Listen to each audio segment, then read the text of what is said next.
everyone, welcome to Pennsylvania Bigfoot Structures. So this is my final video here at Yorktown. And the last thing I'm going to show here is this little, what they call a redoubt.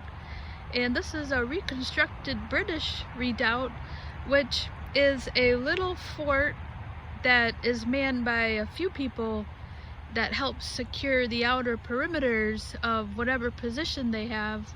So this is a reconstructed redoubt. So it's right there, it's reconstructed, but it's British. Alright, so I hope you enjoyed this, these little videos. And I forgot to mention that for what happened with the siege here at Yorktown, if you picture that maybe like as a city of Yorktown. So what the Americans and the French did was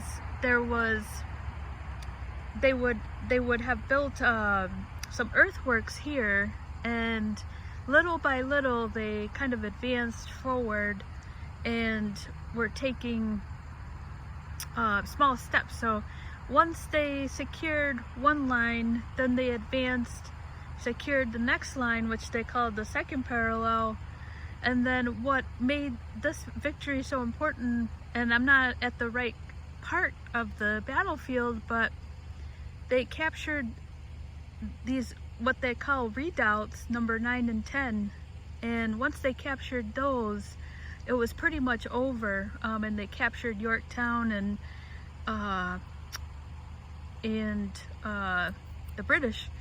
But it was the bombardment, the continuous bombardment of the cannons on Yorktown that really made Cornwallis believe that there was no other way for him, and so he surrendered. And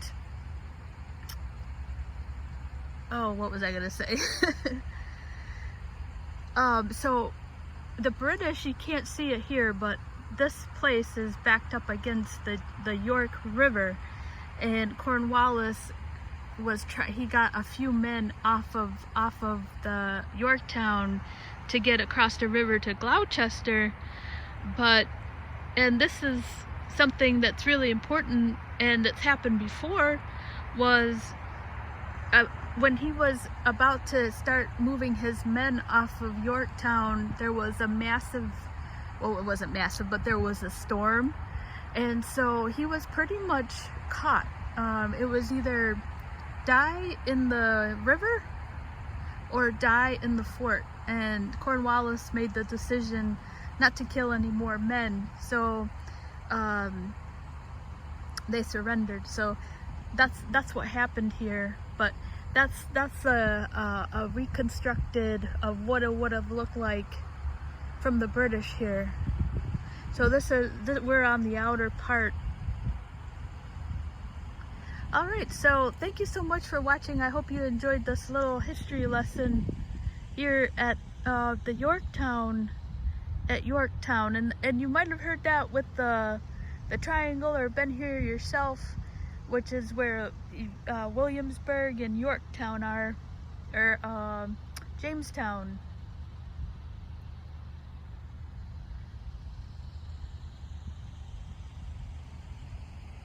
And the last thing I wanted to mention, which is really awesome, is that when Cornwallis surrendered, he sent over his second in command to hand over his sword.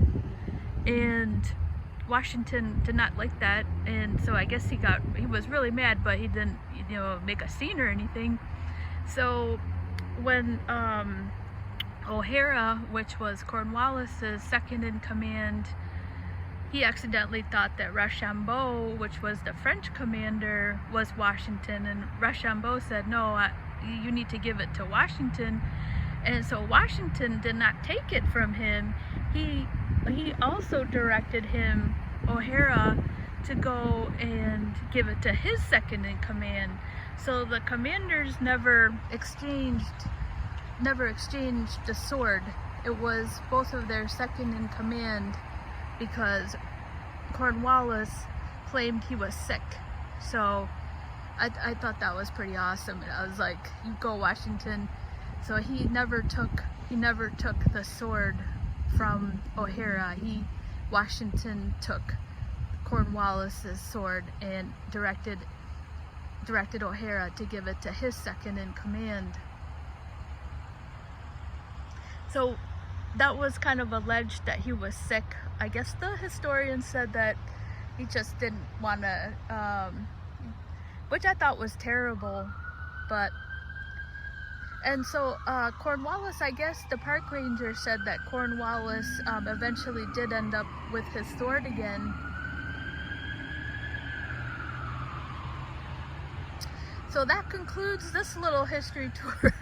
I hope you've enjoyed these little videos. I was so tired the other day, I just couldn't get up any energy to, and then I was like, oh geez, I'm feeling better because I'm starting to make these videos. And it just kind of is like a diary for me also on this channel. And it gives me a place to upload these videos. Alright, so thank you so much for watching. I hope you enjoyed this. Thank you so much for watching.